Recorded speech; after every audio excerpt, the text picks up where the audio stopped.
โอ้ร้านตัดผมแต่ปิดบ่อยร้านตัดผมปิดดิเอาร้านตัดผมปิดนะครับ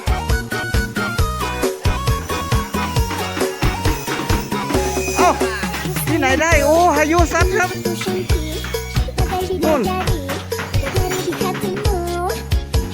มุงใหม่หมดทั้งหลังครับร้านตัดผมนะครับโอ้มุงเบิ้ลล่างเลยดิอย่างบ้งเดียวนะให้มุงเกาะมุงเท่าไรมุงกับพวกผมเนี่ย